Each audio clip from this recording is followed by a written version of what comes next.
नमस्कार, स्वागत है आपका सागर कोचिंग सेंटर भगवानपुर में। आज की वीडियो में हम आपके लेकर के आए सीरीज रीजनिंग ट्रिक्स। तो चलिए आज की वीडियो को शुरू करते हैं। तो बता दें एग्जाम में इस तरह के आपको 10 रीजनिंग पूछे जाते हैं, तो जो कि काफ़ी इंपॉर्टेंट है। तो चलिए देखते हैं आज की वीडियो में कैसे इसको हम बना सकते हैं। तो यहाँ पर देखिए इस तरह से आपको दिया रहेगा, ठीक है।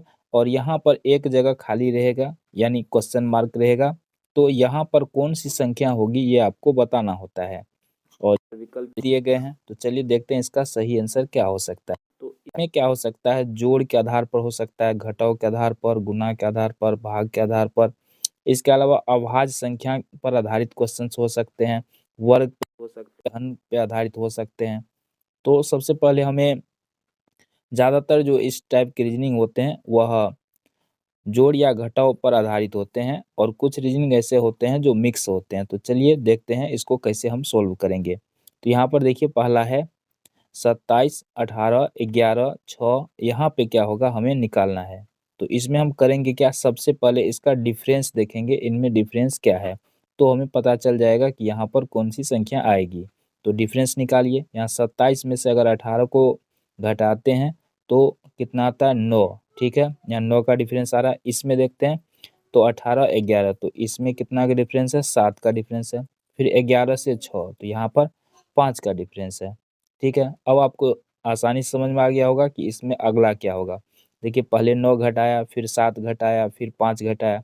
तो अब किसकी बारी है, निश्चित रूप से 3 की बारी है। तब एक क्रम बन जाएगा, 9, 7, 5, 3, 2-2 करके घट रहा है। तो 3 घटाएंगे अंतिम संख्या में से, 6 में से 3 घटाएंगे, क्या बचेगा, 3। तो इसका मतलब पहला ऑप्शन सही है। दूसरा सवाल लेते हैं। दूसरा सवाल देखिए यहाँ पर है 4, 10, 23, 50। तो इसमें कैसे हम करेंगे, तो चलिए देखते हैं। यहाँ पर सबसे पहले अगर हम इसकी डिफरेंस निकाल लें तो यहाँ से 4 से 10 यानी कि 6 बढ़ाया गया है। फिर 10 से 23 यानी कि 13 बढ़ाया गया है। फिर 23 से 50 यानी कि यहाँ पर घटाते हैं तो ये हो जाएगा 27 बढ़ाया गया है।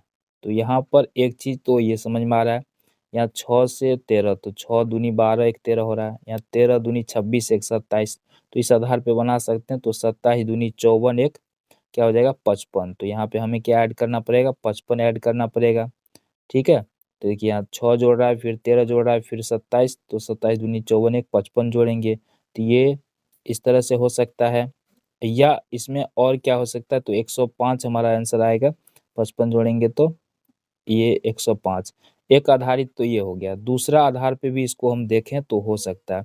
यहाँ पे देखिए 4 है, यहाँ 10 है। तो ये ऐसे हो सकता है, 4 दूनी 8 प्लस 2 कर दे। यहाँ 10 से 23, तो 10 दूनी 20 और इसमें अगर 3 जोड़ दिए तो 23 हो जाएगा। फिर 23 से 50, तो 23 दूनी 46 और उसमें 23 दूनी 46 और 4 50 हो जाएगा। तो यहाँ पे देखिए यहाँ भी एक क्रम बन गया, सब में 2 से गुना करके एक एक बढ़ा के जोड़ रहा है। तो आगे देखते हैं, तो 2 से गुना प्लस 5 जोड़ा जाएगा।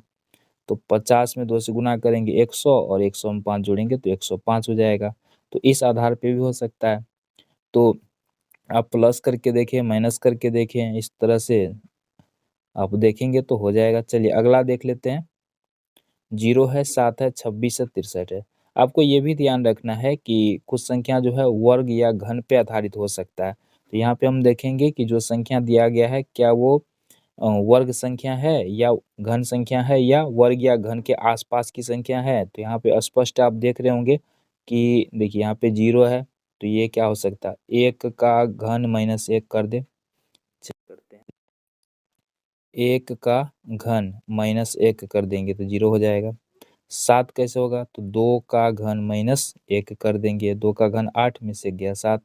फिर 26 कैसे होगा तब, तो ये हो जाएगा 3 का घन 27 में से घटा दीजिए। फिर 63 कैसे होगा, 4 के घन में से घटा दीजिए। तो अब अगला क्या होना चाहिए, 5 के घन में से घटाना है। 5 का घन 125, 125 में से घटाइए, क्या हो जाएगा, 124। तो ऐसे भी हो सकता है। ये तो आपको स्पष्ट दिख रहा होगा कि ये वर्ग पे आधारित संख्या है।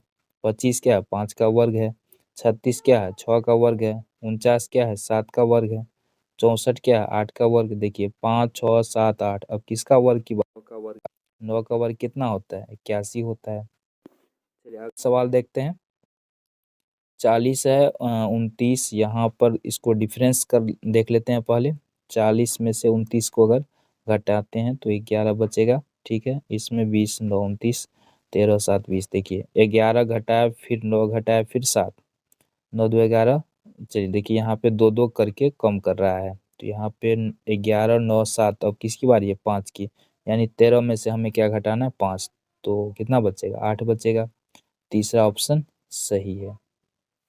अगला देखते हैं 7 19 31 43 55 67। तो यहाँ पर अगर हम सबसे पहले डिफरेंस देख लेते हैं तो कुछ आइडिया मिल जाएगा कैसे ये बनेगा। तो यहाँ पे 12 7 19 12 19 और यहाँ पे भी 12 का डिफरेंस है। 31 से 43 यहाँ भी 12 का डिफरेंस है, यानी सारा में क्या हो रहा है 12 का डिफरेंस हो रहा है। 12 बढ़ा बढ़ा करके लिखा गया, तो 67 में 12 जोड़ दीजिए तो ये कितना हो जाएगा, ठीक है 79 हो जाएगा, तो जो कि पहला ऑप्शन में दिख रहा है। अगला सवाल ले लेते हैं 3 10 29 66। तो यहाँ पर अगर हम लोग ध्यान से देखें तो डिफरेंस क्या है 7 का डिफरेंस है। 10 से 29 तो ये हो जाएगा कितना का डिफरेंस है 19 का डिफरेंस है। फिर 29 से 66 तो यहाँ पर 37 का डिफरेंस है। तो इस तरह से देखें तो 7 19 37, इसमें तो कोई पैटर्न नहीं बन रहा है, तो देखते हैं इसमें क्या कोई पैटर्न बन रहा है।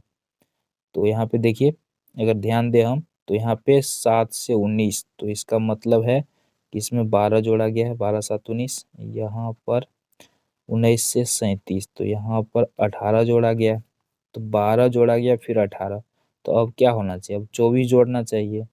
तो 37 में 24 जोड़ेंगे कितना हो जाएगा 61, यानी कि जो संख्या है उसमें 61 बढ़ा के लिखा जाएगा, क्योंकि पहले 7 बढ़ाया फिर 19 फिर 37, किस आधार पे 12 बढ़ाया फिर 18 बढ़ाया, तो अब 24 बढ़ाना चाहिए निश्चित रूप से।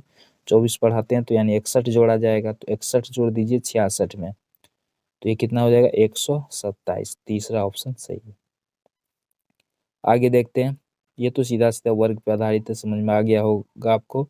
1 का वर्ग, फिर देखिए 3 का वर्ग, फिर हो गया 6 का वर्ग, फिर हो गया 10 का वर्ग। अब इसमें क्या है 1 3 6 10, तो यहाँ पे 2 जोड़ दिया, यहाँ पे 3 जोड़ दिया, यहाँ पे 4 जोड़ दिया, तो अब क्या जोड़ देंगे 5, है ना। तो 10 5 कितना हो जाएगा 15, 15 का वर्ग 225।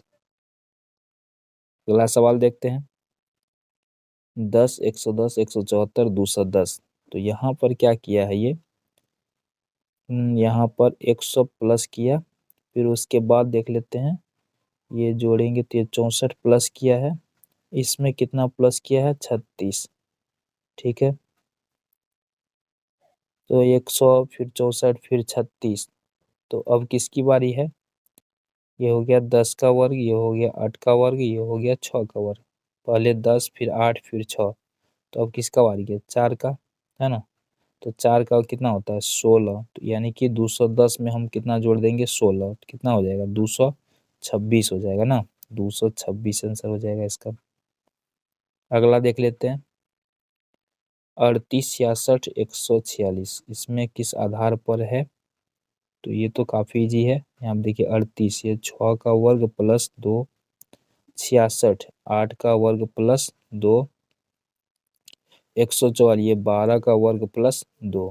देखिए 6 8 12, तो अब किसकी बारी है 6 2 8 8 4 12, तो 12 6 कितना हो जाएगा 18, तो अब 18 का वर्ग प्लस 2, 18 का वर्ग 324 प्लस 2 326 हमारा आंसर हो जाएगा।